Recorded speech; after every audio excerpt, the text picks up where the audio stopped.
Hey there, brother. This is Steve Horseman with Good Guys to Great Men. How are you? Today is what, January 6th. It's a Saturday, 2024. And now that you've gotten all your New Year's partying and all your casual Happy New Year's and watching your 2-hour podcast on Happy New Year's, I want to give you the Good Guys to Great Men version of Happy New Year. And as usual, it's going to be a very few short minutes, because I like to just focus on one thing. A lot of people say, how do you do this video thing and not use cue cards? And how do you not have retakes? And how do you not edit? I only do one take of these things. I tell you what, well, I know what I'm going to say. That's what I want for you in 2024. I want you to feel calm, clear-headed. I want you to feel peaceful. I want you to feel confident in yourself. I want to have you feel a sense of mojo and a smirk on your faces. As we like to say, the smirking turtle is the one who is calm, deliberate, and pleased. That's what I want for you most in 2024. It's going to be an interesting year. We all know that. So I want to give you some tips today on how I'm thinking that I want to have my 2024 go. And maybe you can play along. So one thing I want you to think about is that you have to begin with the end in mind. If you want a really good year, like the year I just described, a really good year, you have to begin with the end in mind. And a dark way of doing this is to imagine that December 31st, 2024, at the end of this year, is your last day alive. It's your last day. Live like you were dying. So if you only had 12 months to live, how would you live? What would you do? What would you say? But most importantly, who would you be? And on your last day, what would you like to remember most? And most of us know we're not going to wish we worked harder. We're going to remember the connections and the relationships. We're going to remember who we were being and how we were being. And we'll remember what we regret not being in that year. And so I want to help you with some ideas on how to do that and how Good Guys to Great Men thinks of manhood and how to have one of the best years you've ever had by beginning with the end in mind. How about for the next 12 months, I'm going to read some things here just so you know. I did write some things down. I wrote 8 things down that I think I can do better, and I want to invite you to join me. I want to practice better connecting. I'm actually looking in the camera right now, making eye contact with you. Do you know how many people on Zoom calls don't look at the camera? And I don't always look either. I kind of look over here and I'm talking to you and it feels so disconnected. Let's connect better. Let's look people in the eye every chance you get. Some people say it's better to look in the left eye. It might look like my right eye to you, but it's better to look in the left eye. Look at any eye. Try not to dance between the eyes, but look people in the eye when you talk to them. This is about connection. This is about building connection with people and having the thing that you have foremost in your mind is connecting with people instead of seeing them as competition. We're very competitive people and we tend to see things as win or lose. So when you want to connect, you can't be competing. You want to be making eye contact with people. Be the first one to initiate anything that you want. Don't complain about what's not happening or what somebody's not doing. If you want something, initiate it. If you want to go on a date, initiate it. If you want to have dinner with a friend, initiate it. If you want to hug, give a hug. If you want to kiss, give a kiss. If you want to feel relaxed and peaceful, then just initiate that for yourself. Own your own sense of peacefulness by initiating what it is you want for yourself. I said, be present. Treat others like they are the only one in the room. Have you ever been with somebody who makes you feel like you are the only person they're talking to, the only person they're thinking about? They're not checking their phone. They're not looking over your shoulder. They're not wondering if there's a better place to be than with you right now. What would it be like if you spent a year trying to make people feel like that? Your kids, your wife, your parents, your brother, your friends.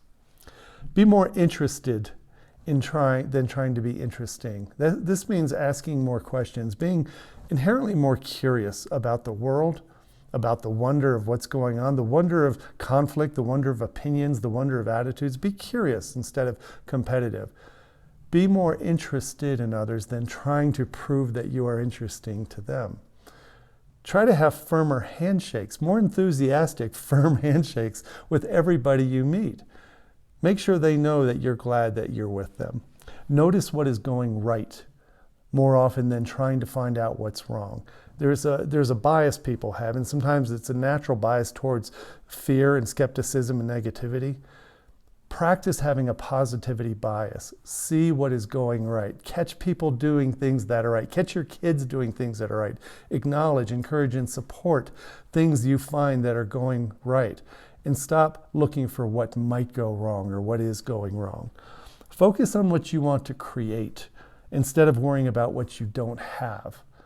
It's really important to focus on what it is, where it is you're going. By December 31st, 2024, I want you to have a picture of where you are, what have you accomplished, how have you been, and then focus on that you get to create that. If you're worrying about people who aren't letting you be that, people who aren't doing or holding up their end of the bargain, you're focusing on the wrong thing. Focus is your number one superpower this year. Focus on the simple, easy things that will change your life. The last one, I'll say again, live each day this year as if it's your last day. Live each day this year as if your last day is going to be on December 31st, New Year's Eve, at the end of this year. Just develop a sense of urgency for slowing down. Doesn't that sound weird? A sense of urgency for slowing down how you're speaking, how you're listening, how you're responding. And stop thinking that there's a time bomb about to go off all the time and that you're in some kind of race or competition to win or be right. Now, I want to talk about what's going to screw this up for me and what's going to screw it up for you. You and I are going to screw this up because this is how we do it. We forget everything I just said. You go, oh, that sounds pretty good. That's not bad, Steve.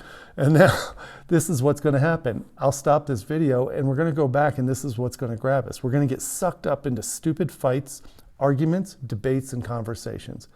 We're going to start thinking that being right is a thing and winning an argument or sounding smarter or winning an intellectual battle is somehow important to getting to the end of this year and having the best year ever. It's not. Trying to win or be right and instead of simply understanding, being curious about the process of how people are and how we believe and how we develop our ideologies and how we manage emotions, be the one in the room who sees what's really going on here. And don't try to get involved into the dogfight because there's no winning in the dogfight. Understanding the process and what's really happening from a little bit higher level will always bring you more peace, understanding, and calmness in your life. Don't get overly focused on what you're doing. This is going to screw you up. You're worried about the money you have, the money you need to make, or the trip you're going to take, or the car you want to buy, or something like that. How many times you've had sex every month for the last 12 months, right? We know how guys are. You think about doing, having, getting. That will screw up your year because those things have to come from a place of being. Because if you're being a twit while you're doing and getting and having, you'll get to the end of the year and you'll still feel like crap. I guarantee it. Here's another way we're going to screw this up, you and me. We're going to see love, romance, and sex as limited resources. Or worse, we're going to see them as a competition. Love, romance, and sex. Those are important to men. We know that. We know what goes on inside your body. We know what goes inside your brain. We all know. We're all the same. We're all fighting the same battle. Love, romance, and sex is not a limited resource. Nobody holds all the cards to your love life, your romantic life, and your sex life, even though men like to think they do. Women can't stand it when they think that men think they have all the cards for love, sex, and romance. Because two of those things are just spiritual things. Love and romance are spiritual ideas. Sex can be a physical act, but it's a result of who you are being. Sex happens after you understand that you can create love and romance with nobody's help whatsoever. Because love, sex, and romance are really a place you have to come from instead of a place to get to. Your old bad habits that you hate are going to triumph over the new habits you want. With me, that's true. Sometimes with exercise and eating, I've been really trying to change your eating habits.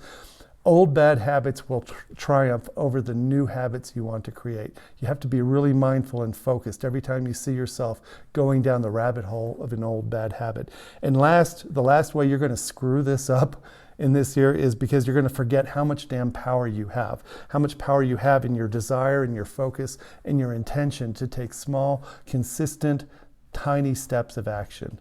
Small, tiny steps of action toward a goal is like compound interest. There's a book called The Slight Edge you can read to start off your year by Jeff Olson. I encourage you to do that. You have so much power in your focus, your desire, and your intention to create what you want. As soon as you forget that and you start blaming the world or other people, you've lost the game, and that's how you're going to screw it up. So I'm going to wrap up the video by reading the first ones again. Let's go back to beginning with the end in mind. Connection instead of competition.